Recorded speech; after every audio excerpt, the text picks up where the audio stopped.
ആദ്യം ഞാൻ ഇടത് സഹയാത്രികയിലേക്ക് പോകുന്നു. ശ്രീ റെജി ലൂക്കോസ്, CPIയുടെ റിപ്പോർട്ട്, CPIയുടെ പ്രതികരണങ്ങൾ. CPIയുടെ റിപ്പോർട്ടിൽ തോൽവിക്ക് കാരണം തന്നെ ഭരണവിരുദ്ധ വികാരം എന്ന വിലയിരുത്തലാണ്. അതുകൂടാതെ CPMന്റെ ഏകാധിപത്യം എന്ന് പറയുമ്പോൾ അതിൽ പിണറായി വിജയന്റെ ഏകാധിപത്യം, ഒരു കാര്യങ്ങളും മുന്നണിയിൽ തീരുമാനിക്കാതെ അല്ലെങ്കിൽ പാർട്ടിയോട് ആലോചിക്കാതെ മുഖ്യമന്ത്രി ഒറ്റയ്ക്കെടുക്കുന്ന തീരുമാനങ്ങൾ പരാജയത്തിലേക്ക് നയിച്ചിരിക്കുന്നു. അതിലും ഏറ്റവും പ്രധാനം ഈ പറഞ്ഞ വെള്ളാപ്പള്ളിയെ വാഹനത്തിൽ കയറ്റിയതാണ്. ഔദ്യോഗിക വാഹനത്തിൽ കാറിൽ കയറ്റി കൊണ്ടുപോകുന്നു. വെള്ളാപ്പള്ളിയുടെ വർഗീയ പ്രസംഗങ്ങൾക്ക് എവിടെയും ഒരു തടസ്സമില്ലാത്ത രീതിയിൽ ആ പ്രസംഗങ്ങൾ തുടരാൻ അനുവദിക്കുന്നു. എവിടെയും ഒരു വിമർശനം പോലും പിണറായി വിജയന്റെ ഭാഗത്തുണ്ടായിട്ടില്ല. അത് ന്യൂനപക്ഷങ്ങളെ അകറ്റി എന്ന CPI വിലയിരുത്തിനെ എങ്ങനെ കാണുന്നു എന്നതിൽ തുടങ്ങാം. ശ്രീ റെജി ലൂക്കോസ്. സ്മൃതി, ഇതിനെ രണ്ട് രീതിയിൽ വേണം കാണാനായിട്ട്. ഒന്ന്, CPI എന്ന് പറഞ്ഞ രാഷ്ട്രീയ പ്രസ്ഥാനത്തിന് ഈ ഇടതുപക്ഷ പ്രസ്ഥാനത്തിൻ്റെ ഐക്യത്തെ മറന്നുകൊണ്ട് പലതവണ അവർ വായിൽ വരുന്നതെല്ലാം കോതയ്ക്ക് പാട്ടെന്നുള്ള രീതിയിൽ, അത് ഞങ്ങളുടെ കോട്ടയം ഭാഷയാണ്, വിളിച്ചു കൂവുന്നത് ശരിയല്ലെന്നുള്ള ഒരു നിലപാട് പൊതുവെ ഇടതുപക്ഷ പ്രവർത്തകർക്കും ഇടതുപക്ഷ മുന്നണിക്കുമുണ്ട്. നിർണായക ഘട്ടങ്ങളിൽ തങ്ങളെല്ലാം നീതിമാന്മാരാണ്. ഭരണത്തിൻ്റെ കൂടെ ഇരുന്നുകൊണ്ട് തന്നെ തങ്ങളാണ് ഏറ്റവും വിശുദ്ധന്മാർ, ബാക്കിയെല്ലാം തെറ്റുകാരാണെന്നുള്ള രീതിയിലുള്ള ഈ പരസ്യമായിട്ടുള്ള ഇത്തരം നിലപാടുകളോട് ഒരിക്കലും യോജിക്കാൻ പറ്റത്തില്ല. അവർക്ക് എന്തെങ്കിലും എതിർപ്പുണ്ടെങ്കിൽ ഒരു മുന്നണി മര്യാദ അനുസരിച്ച് LDF കൂടുമ്പോൾ അവിടെ പറയാം, തിരുത്താനുള്ള കാര്യങ്ങളെക്കുറിച്ച് അവർ ചർച്ച ചെയ്യാം. അത് കേട്ട് സഹിഷ്ണുതയോടുകൂടി ആവശ്യമായ നടപടികളെടുക്കുന്ന ഒരു പ്രസ്ഥാനമാണ് LDF, പ്രത്യേകിച്ച് CPM പോലുള്ള കക്ഷികൾ. പക്ഷെ മുന്നണിയിൽ ആലോചിക്കുന്നില്ല കാര്യങ്ങൾ എന്നതാണ് CPIയുടെ വിമർശനം. ശ്രീ റെജി ലൂക്കോസ്, അത് തെറ്റായ ഒരു വിമർശനമാണ്. കാരണം ഇടതുപക്ഷ ജനാധിപത്യ മുന്നണിയിൽ ആലോചിക്കാതെ കണ്ട് എന്തെങ്കിലും കാര്യം നടത്തുന്നുണ്ടെങ്കിലും മറ്റു ഘടകകക്ഷികൾക്കൊന്നും ഒരു എതിർപ്പില്ലല്ലോ. കേരള കോൺഗ്രസ്, മാണി ഗ്രൂപ്പ്, അതുപോലെ തന്നെ മറ്റെന്തെങ്കിലും എത്രയോ ഘടകകക്ഷികൾ ഈ പാർട്ടിക്കുണ്ട്, അല്ലെങ്കിൽ ഈ മുന്നണിക്കുണ്ട്. അവരാരെങ്കിലും ഞങ്ങളോട് ആലോചിക്കുന്നില്ല, ഒരു പരിഭവമായിട്ട്. മുന്നണിയിലെ രണ്ടാമത്തെ പ്രസ്ഥാനമാണ് കക്ഷിയാണ് വിമർശനം ഉന്നയിച്ചിരിക്കുന്നത്. PMCയുടെ കാര്യത്തിലടക്കം അതിലാണല്ലോ പരസ്യ പ്രതികരണമായി ആദ്യം വന്നത്. ഞാൻ അതിലേക്ക് തന്നെ വരുന്നത്. PMC പദ്ധതി ഒരു പ്രാദേശിക തെരഞ്ഞെടുപ്പിന്റെ വക്കിൽ വന്നപ്പോൾ അതിനെ എന്താ പറയുക, ഒരിക്കലും ഡൈജസ്റ്റ് ചെയ്യാൻ പറ്റാത്ത രീതിയിൽ വളരെ എന്താ പറയുക, ഏറ്റവും കൂടുതൽ അവർ മുഖ്യമന്ത്രി പിണറായി വിജയനെ ഒറ്റപ്പെടുത്തിക്കൊണ്ട് അവരുടെ നിലപാട് ജനങ്ങളിൽ ഒരുപാട് സംശയങ്ങൾ ഉളവാക്കിയിട്ടുണ്ട്. ഇപ്പോൾ PM ഉഷ എന്ന് പറഞ്ഞൊരു പദ്ധതി, ഇതിന്റെ മറ്റൊരു ബൈ പ്രോഡക്റ്റാണ് കേന്ദ്ര സർക്കാരിന്റെ.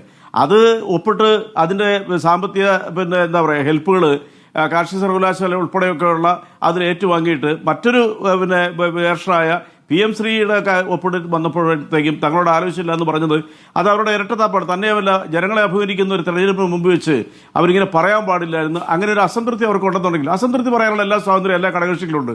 അവർ LDF വേണം പറയാനായിട്ട്. പിന്നെ രണ്ടാമത് സ്മൃതി എന്നോട് ചോദിച്ചു വെള്ളാപ്പള്ളി നടേശന്റെ എന്ന് പറഞ്ഞൊരു വ്യക്തിയുടെ വായിക്ക് സിബിടാനോ പൂട്ടിടാനോ കേരളത്തിലെ മുഖ്യമന്ത്രിക്കോ ഇടതുപക്ഷത്തിനോ സാധിക്കും. ഇപ്പൊ ഞാനും പങ്കെടുക്കുന്നവരുടെ നിങ്ങൾ ഇങ്ങനെ സംസാരിക്കുമല്ലോ. അങ്ങനെയല്ലല്ലോ. അല്ലല്ല, നമുക്ക് നന്നായി പ്രതികരിച്ചെന്ന പിണറായി വിജയനെ നമുക്കറിയാമെന്നേ. കേരള തുഗാഡിയ എന്ന വെള്ളാപ്പള്ളിയെ വിളിച്ചത് പിണറായി വിജയനാണെന്ന് പാർട്ടി സെക്രട്ടറിയാണ് അല്ലെ. ഇപ്പോൾ ഇന്ന് മുഖ്യമന്ത്രിയാണ്, കൂടുതൽ ഉത്തരവാദിത്തമാണ്. വർഗീയ പ്രസംഗങ്ങൾ നടത്തുന്ന BJPയിലെ നേതാക്കൾക്കെതിരെ, RSSലെ നേതാക്കൾക്കെതിരെയൊക്കെ പല ഘട്ടങ്ങളും പ്രതികരിച്ചിട്ടുണ്ട്. ഇപ്പോൾ അല്ലാതെ കേൾക്കാറില്ല, എന്നാലും മുമ്പ് നന്നായി പ്രതികരിച്ചിട്ടുണ്ടല്ലോ. അപ്പോൾ എന്താണ് ഇപ്പോൾ ഒരു തടസ്സം? എന്താണ്? വെള്ളാപ്പള്ളി തിരിച്ചാണെങ്കിൽ പിണറായി വിജയൻ ഇങ്ങനെ പുകഴ്ത്തിക്കൊണ്ടേയിരിക്കുന്നു. മാത്രമല്ല, ഈ വർഗീയ പ്രസംഗങ്ങൾക്ക് ശേഷം വെള്ളാപ്പള്ളി എങ്ങനെയാണ് പുകഴ്ത്തി അദ്ദേഹം പ്രതികരിച്ചത്? ഏറ്റവും ഒടുവിലെ വാർത്താ സമ്മേളനത്തിൽ വെള്ളാപ്പള്ളിയെ കാറിൽ കയറ്റിയതിനെ കുറിച്ച് അദ്ദേഹം പറഞ്ഞ കാര്യങ്ങൾ അങ്ങേക്ക് ദഹിക്കുന്നതാണോ? പ്രായമായ ആളുകളെ മുഴുവൻ അദ്ദേഹത്തിന്റെ ഔദ്യോഗിക വാഹനത്തിൽ കയറ്റുമോ? അല്ല, വെള്ളാപ്പള്ളി നടേശന്റെ കടുത്ത വർഗീയതയും സമൂഹത്തിൽ വർഗീയ വിഷം തുപ്പി കേരളത്തിലെ ഒരു വിഭാഗപ്പെട്ട ജനങ്ങളെയും ഒരു ജില്ലയും അധിക്ഷേപിച്ചതിനെ കുറിച്ച് തെരഞ്ഞെടുപ്പിന്റെ വോട്ടെണ്ണൽ കഴിഞ്ഞതിന്റെ അന്ന് ഞാനൊരു പോസ്റ്റ് ഇട്ടു. അത് അത്യാവശ്യം ആൾക്കാർ കണ്ടതാ.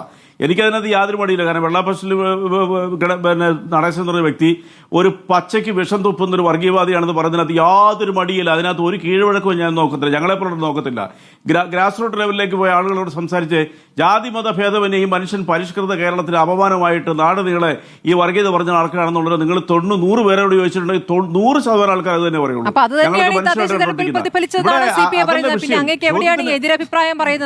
വരുന്നത് അങ്ങ് പറഞ്ഞതും ഈ പറയുന്ന 100% ഈ അഭിപ്രായമാണെങ്കിൽ ആ അഭിപ്രായം തെരഞ്ഞെടുപ്പിൽ പ്രതിഫലിക്കുമല്ലോ. 90% 100% ആൾക്കാർ എങ്ങനെയാണ് 100% സൗജന്യം അദ്ദേഹത്തിന് കൊടുക്കണ്ട. പക്ഷെ ഞാനീ പറഞ്ഞു അതല്ല. അല്ല അതെ അല്ല സ്മൃതി, ഞാൻ പറഞ്ഞത് ഞാൻ പൂർത്തീകരിച്ചെങ്കിൽ അത് മനസ്സിലാകത്തുള്ളൂ. അതായത് വെള്ളാപ്പള്ളി നടേശൻ എന്ന് പറഞ്ഞ SNDP ജനറൽ സെക്രട്ടറി ഒരു പദവിയുണ്ട്, അതിനെ ഞങ്ങൾ മാനിക്കുന്നുണ്ട്. അത് അക്കസലായിരുന്നാലും അത് കേരളം എല്ലായിടത്തും അങ്ങനെയാണ്. പക്ഷെ വെള്ളാപ്പള്ളി നടേശനോട് ഈ നാളെ മുതൽ സംസാരിക്കാൻ പാടില്ല എന്ന് പറയാൻ ഞങ്ങൾക്ക് തന്നെ അധികാരമുള്ളത്? നിങ്ങൾക്ക് ആർക്കെങ്കിലും അധികാരമുണ്ടോ? വെള്ളാപ്പള്ളി നടേശനോട് രാവിലെ മുതൽ ഞങ്ങളോട് ചോദിച്ചിട്ട് സംസാരിക്കുള്ളൂ. അതായത് ഒരു സ്വതന്ത്ര വ്യക്തിയാണ്, ഒരു പ്രസ്ഥാനത്തിന്റെ മുകളിലിരിക്കുന്ന ആളാ. വർഗീയ നാവ് അകത്തേക്കിടണമെന്ന വിമർശനം പറയാൻ എന്താണ് തടസ്സം?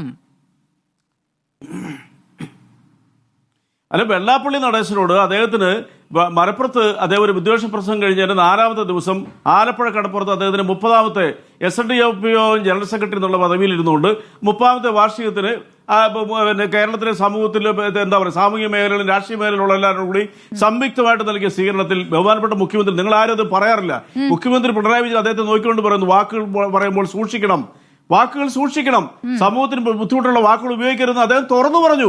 അതല്ലാതെ ഈ മനുഷ്യനോട് നേരം പെടുത്താൻ ഫോൺ ചെയ്തിട്ട് മിസ്റ്റർ വെള്ളാപ്പള്ളി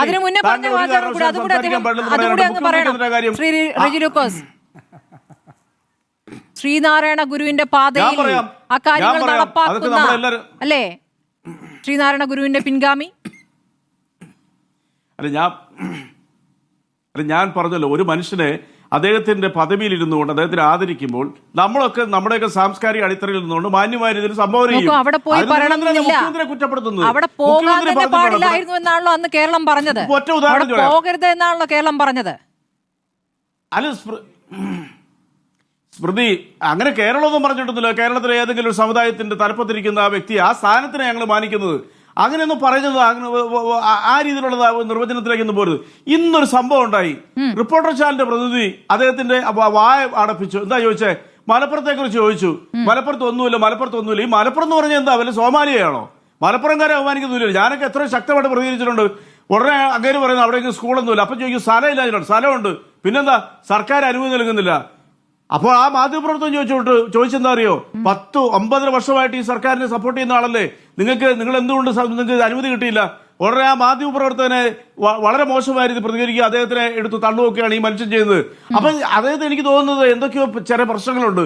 മനുഷ്യന്റെ മുമ്പിൽ താനാണ് ഏറ്റവും വലിയ ആള്, തന്റെ സമൂഹത്തിനെ താനാണ് നയിക്കുന്നത്. അങ്ങനെയൊന്നും അതൊക്കെ ചുമ്മാ തോന്നുന്നു. റിപ്പോർട്ടർ ചാനലിൽ തദ്ദേശ തെരഞ്ഞെടുപ്പിൽ ശ്വാസമുട്ടൽ നന്നായി പ്രതിഫലിച്ചു. കേട്ടില്ല, ഒന്നുകൂടെ ആവർത്തിക്കാം. മലപ്പുറത്തെ ശ്വാസമുട്ടലേ, വെള്ളാപ്പള്ളിയുടെ ശ്വാസമുട്ടൽ തദ്ദേശ തെരഞ്ഞെടുപ്പിൽ നന്നായി പ്രതിഫലിച്ചു എന്ന് പറയായിരുന്നു. അല്ല, അതൊക്കെ ജനങ്ങൾ വിധിയെടുത്തിട്ട് അതൊന്നും. പക്ഷേ വിധിയെഴുത്തിനെ കുറിച്ചാണ് CPI പറഞ്ഞത്. ശ്രീ റെജി ലൂക്കോസ് അതാണ് പറയുന്നത്. നിങ്ങൾ വിചാരിക്കുന്നു പിണറായി വിജയൻ വിചാരിക്കുന്നു. അല്ല, അങ്ങ് വിചാരിക്കുന്നില്ല. ശരി, അങ്ങ് വ്യത്യസ്ത ശബ്ദം ഇപ്പോൾ പറഞ്ഞു കഴിഞ്ഞു. ഞാൻ വിചാരിച്ചു പിണറായി വിജയന് അതേ നിലപാട് അങ്ങേക്കുണ്ടാകുമെന്ന്. പിണറായി വിജയൻ വിചാരിക്കുന്നു ഈ വെള്ളാപ്പള്ളി വഴി മുഴുവൻ ഈഴവ വോട്ടുകളും അങ്ങ് പോരുമെന്ന് വിചാരിച്ചു. അതിനുശേഷം അദ്ദേഹം നടത്തിയ പ്രസ്താവനകൾ എന്താണ് വെള്ളാപ്പള്ളി പറയുന്നത്? അല്ലെങ്കിൽ വെള്ളാപ്പള്ളി പറയുന്നത് പിണറായി വിജയന് വേണ്ടിയിട്ടാണോ? പിണറായി വിജയന് പറയാൻ പറ്റാത്ത കാര്യങ്ങൾ വെള്ളാപ്പള്ളിയെ കൊണ്ട് പറയിക്കുകയാണോ എന്ന് വേണമെങ്കിൽ സംശയിക്കാവുന്ന രീതിയിലായിരുന്നു പല കാര്യങ്ങളും പറഞ്ഞിട്ടുള്ളത്. അതിനുശേഷം പിണറായി വിജയനും ന്യൂനപക്ഷ വിരുദ്ധമെന്ന് തോന്നിക്കാവുന്ന കാര്യങ്ങൾ അത് ജമാഅത്തെ ഇസ്ലാമി എന്നൊരു പ്രത്യേക കളത്തിലിട്ടുകൊണ്ട് ആവർത്തിച്ച് പറഞ്ഞുകൊണ്ടിരിക്കുകയായിരുന്നല്ലോ. അത് കേരളം കേട്ടു, കേരളത്തിലെ ന്യൂനപക്ഷം കേട്ടു, ഭൂരിപക്ഷവും കേട്ടു. കഴിഞ്ഞ 6 പതിറ്റാണ്ടായിട്ടുള്ള ബഹുമാനപ്പെട്ട മുഖ്യമന്ത്രി പിണറായി വിജയന്റെ രാഷ്ട്രീയത്തിന്റെ ഇന്നലകളെ കുറിച്ച് സ്മൃതി പ്രത്യേകിച്ചൊന്നും ഒരു ഇന്റർപ്രഷൻ നടത്തി അതിനെ മാറ്റി ഒരു നരേഷൻ സൃഷ്ടിക്കാൻ ശ്രമിക്കേണ്ട. അദ്ദേഹം ഏതെങ്കിലും വിധത്തിൽ ഇത്തരം വർഗീയതയ്ക്ക് അനുകൂലമായിട്ട് സംസാരിച്ചാണ് നിങ്ങൾക്ക് പറയാൻ പറ്റുമോ? വർഗീയതയ്ക്ക് അനുകൂലമായി എന്ന് പറയില്ല. വർഗീയത എവിടെ കാണുന്നതാണ്. വർഗീയത ഇടയ്ക്കിടയ്ക്ക് മാറി കാണുന്നുണ്ട്. അതാണ് പ്രശ്നം. വർഗീയത ചില സമയത്ത് ന്യൂനപക്ഷത്ത് കാണും, ചില സമയത്ത് ഭൂരിപക്ഷത്ത് കാണും. അത് വോട്ട് കൂടുതലും കുറയുന്നതിനനുസരിച്ച് മാറിക്കൊണ്ടിരിക്കും, അത്രയേ ഉള്ളൂ. ജമാഅത്തെ ഇസ്ലാമി ഒരു ഘട്ടത്തിൽ ഒരുമിച്ചായിരുന്നു. ജമാഅത്തെ ഇസ്ലാമി നല്ല നിലപാടുള്ള സംവിധാനമായിരുന്നു ഒരു ഘട്ടം വരെ. ആ നിലപാടുള്ള സംവിധാനത്തിന്റെ പരിപാടികളിൽ പങ്കെടുക്കാനും, പരിപാടിയിൽ നേതാക്കൾ പങ്കെടുക്കുന്നു, ആ പരിപാടി അവർ പിന്തുണയ്ക്കുന്നതിനെ നന്ദിയോടെ സ്മരിക്കാനും ഒക്കെ ഒരു ഘട്ടം വരെ കഴിഞ്ഞിരുന്നു. പക്ഷെ ഇപ്പോഴങ്ങനെയല്ല. അല്ല, അങ്ങനെയാണെന്നുള്ളത് നിങ്ങളൊരു കാര്യം പറയാം. അടിയന്തരാവസ്ഥയ്ക്ക് ശേഷം വന്ന കേന്ദ്ര സർക്കാർ ഏതെല്ലാം കൂടിയിട്ടുള്ള ഐക്യമുന്നണിയായിരുന്നു.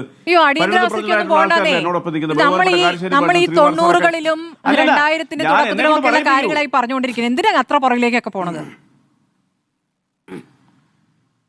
ജമാഅത്തെ ഇസ്ലാമി എന്ന് പറയുന്ന വർഗീയ ഭീകര സംഘടന, ഭീകര സംഘടന. ജനാധിപത്യത്തിൽ വിശ്വസിക്കാത്ത, മതരാഷ്ട്രം വേണമെന്ന് ആവശ്യം മാത്രം പറയുന്ന മൗദൂദിയുടെ ആ സംഘടനയെ ഇന്നുവരെ പരസ്യമായിട്ട് ജമാഅത്തെ ഇസ്ലാമിയുടെ കൂടെ കൂടിക്കൊണ്ട് ഒരു രാഷ്ട്രീയ മുന്നേറ്റം CPIM എന്ന് പറയുന്ന രാഷ്ട്രീയ പ്രസ്ഥാനം LDF നടത്തിയിട്ടില്ല. ജമാഅത്തെ ഇസ്ലാമിയുടെ പരിപാടികളിൽ പറഞ്ഞ MV ഗോവിന്ദനും പങ്കെടുത്തിട്ടുണ്ട്. ജമാഅത്തെ ഇസ്ലാമി നല്ല നിലപാടുള്ള സംഘടനയാണ്, പ്രത്യേകിച്ച് ദേശീയ വിഷയങ്ങളിൽ നല്ല നിലപാടുള്ള സംഘടനയാണ് എന്ന് പറഞ്ഞത് പിണറായി വിജയനാണ്. അന്ന് അദ്ദേഹം പാർട്ടി സെക്രട്ടറിയാണ്. നമ്മളിത് പലതവണ പറഞ്ഞതായതുകൊണ്ട് ഞാൻ ബാക്കി അതിന്റെ ക്ലിപ്പിംഗ്സ് ഒന്ന് അതൊക്കെ ക്ലിപ്പിംഗ്സോ അതൊക്കെ പത്രവാർത്തകളാണ് കേട്ടോ. ക്ലിപ്പിംഗ്സും പത്രവാർത്തകളും കട്ടിങ്സും പടങ്ങളും ഒക്കെ എല്ലാ ചർച്ചകളിലും ഇടയ്ക്കിടയ്ക്ക് കാണിച്ചിട്ടാണ്. ഇന്ന് നമുക്ക് വെള്ളാപ്പള്ളിയുടെ ക്ലിപ്പിംഗ് ആണ് കേട്ടോ, സമയമില്ലാത്തതുകൊണ്ടാണ്. അഡ്വക്കേറ്റ് ഷിബു മീരാൻ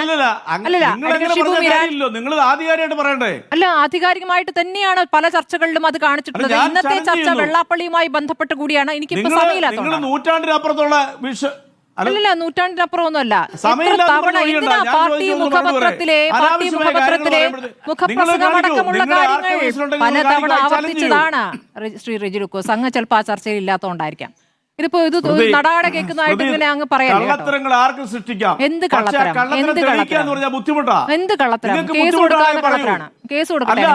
അല്ലെങ്കിൽ നിങ്ങൾ കാണിക്കൂ സിമ്പിൾ ആയിട്ട് ഈ ചർച്ചയിലിരുന്ന് ഞാൻ അങ്ങേക്ക് അയച്ചുതരാം, വാട്സ്ആപ്പ് ചെയ്തരാം കേട്ടോ. അങ്ങേക്ക് വാട്സ്ആപ്പ് ചെയ്തരാം, എനിക്ക് സമയമില്ല. അങ്ങേക്ക് വാട്സ്ആപ്പ് ചെയ്തരാന്നേ, അങ്ങ് ക്ഷമിക്കൂ. അങ്ങേക്ക് ബ്രേക്കിനിടയ്ക്ക് ഞാൻ വാട്സ്ആപ്പ് ചെയ്തരാം.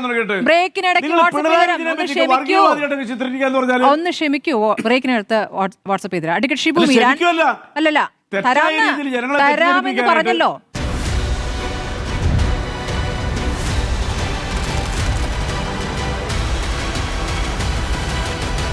ഡിബേറ്റ് വിത്ത് സ്മൃതി പരുത്തിക്കാട്.